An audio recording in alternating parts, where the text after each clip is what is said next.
Praise the lord. ప్రభువైన యేసుక్రీస్తు నామములో మీ అందరికీ వందనములు తెలియజేస్తూ ప్రతి ఉదయం దేవునితో అనే ఈ ఆధ్యాత్మిక కార్యక్రమానికి మిమ్మల్ని అందరినీ కూడా ఆహ్వానిస్తున్నాను. దేవుడు మహాకృపను బట్టి రాత్రి అంతా ఆయన కాపుదల కనుదృష్టి మన మీద మన కుటుంబం మీద ఉంచబడి ఇలా ఉదయాన్నే లేచి ఆయన కొరకు మనము ప్రార్థించడానికి ఆయనతో మాట్లాడడానికి ఇలా సమయాన్ని గ్రహిస్తున్నందుకు దేవుడికి ఏమిచ్చి కూడా మనము రుణము తీర్చుకోలేము. ఈ ఉచితమైన కృపను బట్టి దేవుడికి మహిమ కలుగును గాక. ఈ ఉదయకాలము దేవుడు మనతో మాట్లాడుతున్న శక్తివంతమైన మాట ద్వితీయోపదేశ కాండము 20వ అధ్యాయము 4వ వచనము. మీ శత్రువులతో యుద్ధము చేసి మిమ్మును రక్షించేవాడు మీ దేవుడైన యెహోవాయే. ఆమేన్. ఈ ఉదయకాలము దేవుడు మాట్లాడుతున్నారు వాక్యరీతిగా, నీ శత్రువులతో యుద్ధము చేసి నిన్ను రక్షించేవాడు యెహోవాయే. ఇక్కడ మరి సందర్భం మనం చూసినట్లయితే యుద్ధమునకు పోవునప్పుడు జనులను యాజకుడు ధైర్యపరచుచున్నారు. హల్లెలూయా. దేవుడికి మహిమ కలుగును గాక. ఈ రోజు దేవుడు నీతో నాతో కూడా మాట్లాడుతున్నారు. మీ హృదయములను జంకనీయుకుడి భయపడుకుడి. మీ హృదయములను జంకనీయుకుడి భయపడుకుడి. వనకుకుడి, వారి ముఖము చూచి బెదరకుడి. మీ కొరకు మీ శత్రువులతో యుద్ధము చేసి మిమ్మల్ని రక్షించేవాడు ఆయనే. నీకు వస్తున్న శత్రువుల ఎదుట దేవుడు నీకు భోజనము సిద్ధపరుస్తారు. నువ్వు వనకవలసిన అవసరం లేదు, బెదరవలసిన అవసరము లేదు. నీ హృదయములను జంకనియొద్దు, బెదరనియొద్దు, కలవరపడనియొద్దు, భయపడొద్దు. నీకు అనేకమైన సమస్యలు ఉండొచ్చు, అనేకమైన శత్రువులతో నువ్వు యుద్ధము చేస్తూ ఉండవచ్చు. అనారోగ్యం అనే శత్రువుతో నువ్వు యుద్ధము చేస్తున్నావు, అది నిన్ను దాడి చేస్తుందేమో. ఇంకో దేవుడు సెలవిస్తున్నారు, నీవు భయపడొద్దు, వనకొద్దు. నీ దేవుడైన యెహోవాయే నీకు యుద్ధము చేస్తాడు. నీ పక్షంగా యుద్ధము చేసి నీ పక్షంగా వాద్యమాడే దేవుడు ఆయన ఉన్నారు. అనేకమైన సమస్యలతో యుద్ధాలతో మరి బాధపడేవారు ఈ రోజుల్లో చాలామంది ఉంటున్నారు. వారందరికీ కూడా దేవుడు చెప్తున్నారు, నీవు వనకొద్దు, భయపడొద్దు, జంకొద్దు. నీ హృదయములను కలవరపడనియొద్దు. నీ దేవుడని యెహోవాయే వాటన్నిటినీ చూచుకున్న దేవుడు, నీ పక్షంగా యుద్ధము చేసి నిన్ను గెలిపించే దేవుడు, నీకు విజయాన్ని సమకూర్చే దేవుడు ఆ దేవుడే. కాబట్టి నువ్వు భయపడవసరం లేదు. నీకు ఎలాంటి సమస్యలు ఉన్నా కానీ దేవుడు నీతో చెప్తున్నారు, నువ్వు భయపడొద్దు. అనారోగ్యమైన, అప్పులైనా, చదవలేకపోతున్నా, ఉద్యోగం కోసం ఎదురు చూస్తున్నా, బిడ్డల కోసం బాధపడుతున్నా, నీ సమస్య ఎలాంటిదైనా దేవుడు సెలవిస్తున్నారు. నీవు భయపడొద్దు, జంకొద్దు. నీ హృదయములను కలవరపడనియొద్దు. నీ పక్షంగా దేవుడు ఉన్నాడు.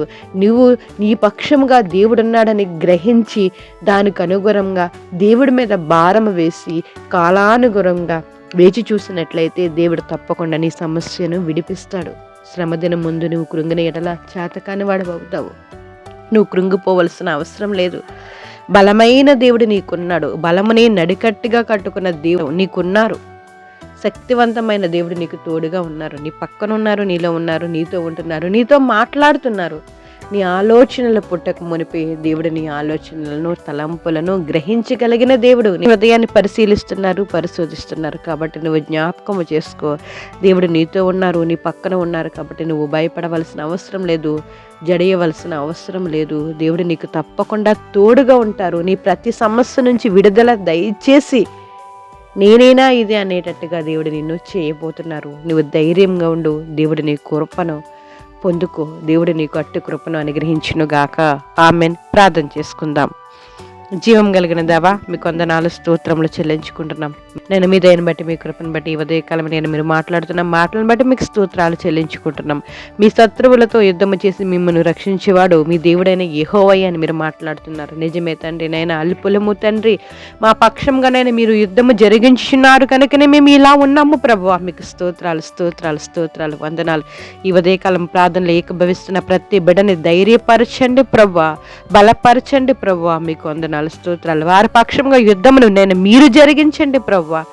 బలహీనంగా ఉన్న వారిని బలపరచండి, ఆరోగ్యాలను దయచండి. ఎందరో ఐసీయూలో ఉన్నారయ్యా, హాస్పిటల్ బెడ్ల మీద పడి ఉన్నారు. వారి సమస్యలన్నిటిని తొలగించి మంచి ఆరోగ్యాన్ని అనుగ్రహించి నైనా విడుదల దయచేయండి ప్రభువా. మీకు స్తోత్రాలు. ప్రతి బలహీనల్ని నేను బలపరచండి.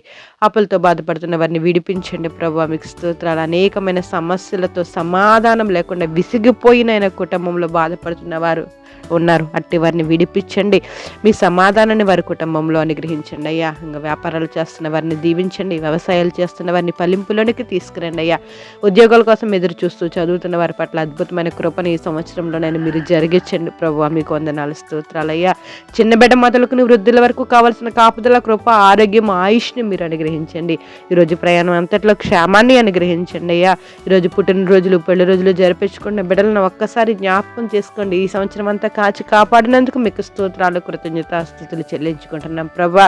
ఈరోజు ఎవరికైనా ఒకవేళనైనా ఆపరేషన్లు జరుగుతున్నాయేమో తండ్రి, వైద్యం అందించబడుతుందేమో తండ్రి, ప్రతి వైద్యంలో మీరు తోడుగొనండి, ప్రతి ఆపరేషన్లో మీరు తోడుగొనండి.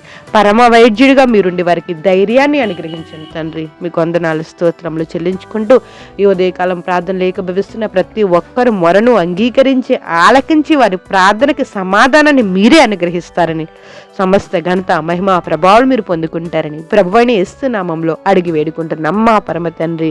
ఆమేన్. Praise the Lord. God bless you all.